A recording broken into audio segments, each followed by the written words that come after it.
I wanted to today do a quick video of this. It's not my Cadillac, the Ford Escape Hybrid. I just very recently got it.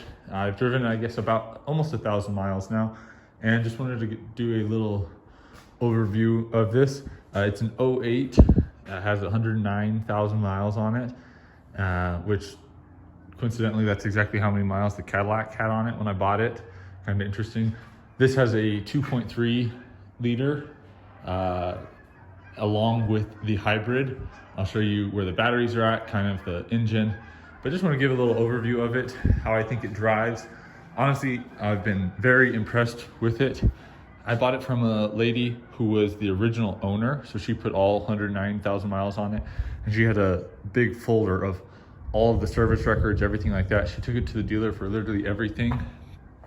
She added some things like, this bigger bumper. There's a towing package on this one. You can see the big bumper on the front for deer or anything like that. But it has some nice tires on it. So let's take a look on the inside now. So the inside of this car, it was actually very clean. Well, let me rephrase. I had to clean it up some. She used it as a business car she had a pet grooming service. So there's quite a bit of pet hair, but just quick vacuum, and it came out really well. I am thinking about upgrading the stereo. This thing's, pretty old, and nowadays it's really easy to add one that has, Bluetooth and everything like that. You can add the backup camera. You saw in the back there was a backup camera, but the screen for it is up here, and it's a little bit wonky. Sometimes it works, sometimes it doesn't. So I think putting a screen here will be a big improvement. One interesting thing about this car, it has a full 120 or 110 volt outlet in it. Just kind of an interesting feature. One other crazy thing here in this middle glove box is it's so deep, and you can actually, these things, there's two compartments in there. Both of these are meant to be taken out, and there's a spot you can actually put it right here. You can clip it in, or back here there's another spot that you can slide that into. I don't know exactly what you would use that for, but I guess it's kind of nice. And then, like I said, this is just a huge open spot in there. So definitely interested to see what I want to use that for.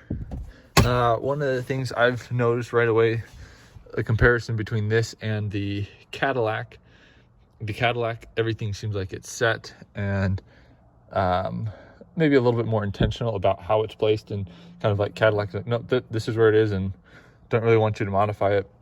Where compared to this feels like a, how do I say, like a playground or something like that. Just the materials, everything, I don't feel nearly as bad if I want to, put a hole through this to wire up some lights, or here there's 3 available switches, potential options. So I'm thinking about maybe some seat warmers or some ejector seats. I don't know, we'll see. Yeah, the back seats were very nice. A little bit dirty. She did have seat covers on all of them. The reason this passenger seat has the seat cover on it still, there was one kind of bigger stain on this seat. So for right now, let's put the seat cover on. Yeah, very roomy, much more roomy than the Cadillac. And then obviously these seats fold down. It's the 1 and 3, so you can fold this one back here to fold these seats up. There's a lever here. You pull this slides down like so. You can put it up like that, and then you got a flat area back here. Open up the back. One of the things here that was really cool, so this is the battery pack here. Everything on this car that's the high voltage, I think it's 330 volt system, is this bright orange color. This thing here is a service switch, so that you can basically disconnect it while you're in to have any service done to that system. It'll disconnect the batteries from the rest of the system. One of the really interesting features I saw some of the engineers talk about online was this feature here, which I thought was really strange to kind of put an intake here, but it's actually for the batteries to keep them cool all year round.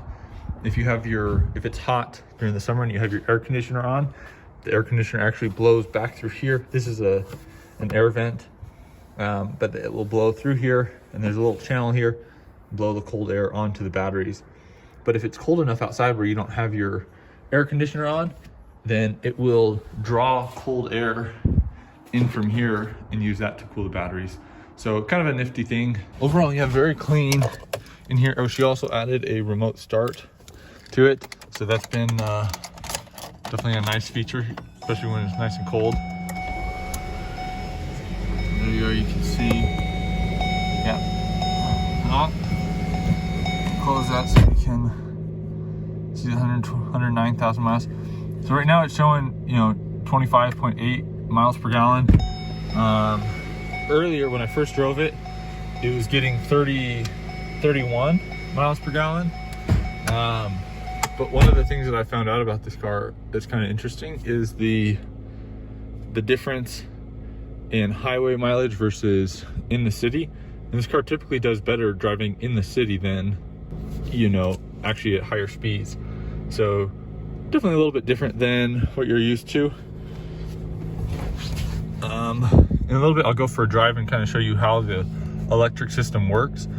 It actually has to reach a certain temperature, and then you can go to full electric mode at lower speeds. But all the time, this car, the electric battery is assisting. So anytime you accelerate, it is going to assist some. But if you're driving at lower speeds, then you can be in completely electric mode, and it's kind of cool just to hear the car be so quiet. So let's go check out the engine real quick. All right, so here you can see the full engine system running. Like I said, it is a 2.3 liter, and I think it's a 4-cylinder. It's an inline 4-cylinder. Pretty small. Like I said, all those orange lines are the high voltage system. So this thing here is called a power transfer unit, and that's where you have the starter and generator motor for the electric system. One other kind of quirky thing is that there's two coolant tanks. The front one here is for the radiator up front here and for keeping the engine cool. The smaller back one is actually a coolant system for the high voltage batteries. And there's a pump just underneath this radiator that pumps fluid back to the batteries to help keep them cool also. So pretty neat. I'm surprised at how much room there is in this engine. Like, it definitely feels compact, but also there's a ton of room back behind. You can kind of see everything pretty well. All right, so I'm just gonna take it for a quick little drive around the neighborhood. So you can see this orange or this green bar right here is kind of what tells you if the battery is being charged or if it's using the battery for assist. If I give it gas, you can see it's on the assist mode, and then if I hit the brake, it starts going to the charge mode. What I'm gonna do is I'm gonna just pull around, and when I come back into so also here on the RPMs, if it goes below 0, that means the engine is shut off and that it will be completely on the electric motor. So we'll see here. I don't think it's gonna do it at the stop sign. I don't think it's quite warmed up enough, but that is something else that it does if you come to a stop, that it will, I don't think it's quite warm enough yet. Which, the first time that I drove this car, I was surprised by that because I had seen videos on YouTube talking about it. I mean, here in Colorado, it's definitely a little bit colder, so I think it just takes a little bit longer for everything to warm up. All right, pulling out now. So you can see as I'm speeding up, getting all that assist from the electric motor.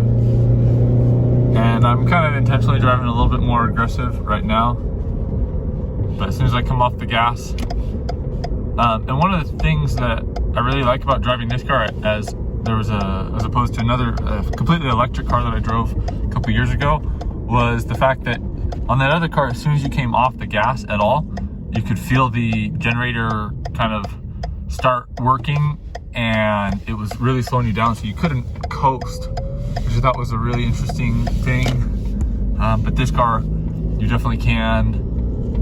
It is charging some, but it's not enough to slow you down from just being able to coast and cruise.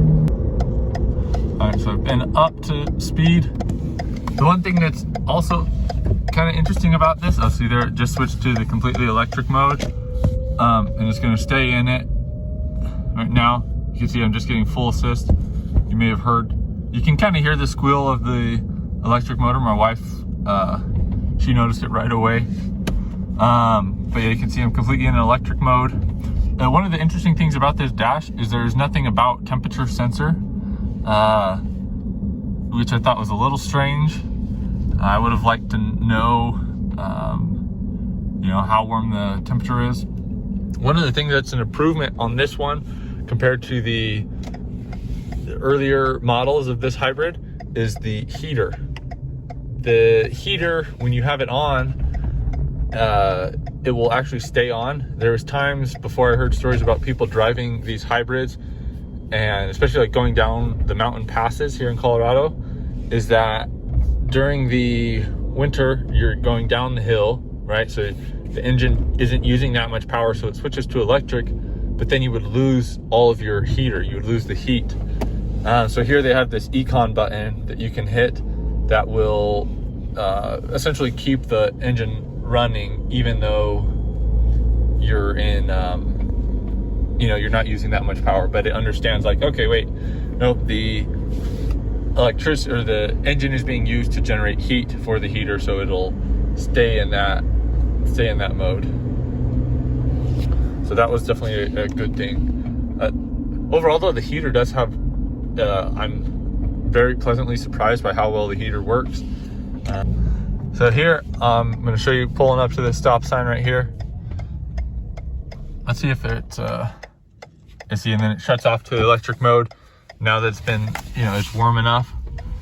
And you see as I'm speeding up, if you accelerate too much or too fast, then the gas engine will turn back on. But you can see right now, it's just cruising completely in the electric, and I'll be able to get home. One kind of funny thing I read about how far could it go on completely electric alone. I have not tried it, but the estimated range is only 30 miles. So pretty far from a Tesla, but definitely cool to be able to creep into your driveway in silent mode. Well, I hope you'd enjoyed this quick tour of my Escape. The one thing that I wish that it did potentially have is a button or some switch to just turn on completely electric versus the engine, or, you know, maybe a setting like trying to use as much EV versus gas, because there's times that, you know, you kind of wish like, nope, right now it would be great to just switch into EV mode for as long as possible, and maybe being able to try and speed up and accelerate with just the electric motor. So if you've heard of any mods or anything like that you can update this, please let me know. That'd be great to install. Like I said, this car, it really does feel like a playground to me, that things are kind of meant to be modified or changed. Not going to be an issue at all. So yeah, definitely looking forward to this car, exploring it, and yeah, doing a couple upgrades and seeing how it does. I've heard these cars, they used them for cabs in New York City, and there was lots of them that got 300, they lasted, you know, 300,000 plus miles. So this car right now has 109,000 miles. So definitely hoping to, you know, at least get to 200,000. But yeah, we'll definitely see where things go. Thanks for watching.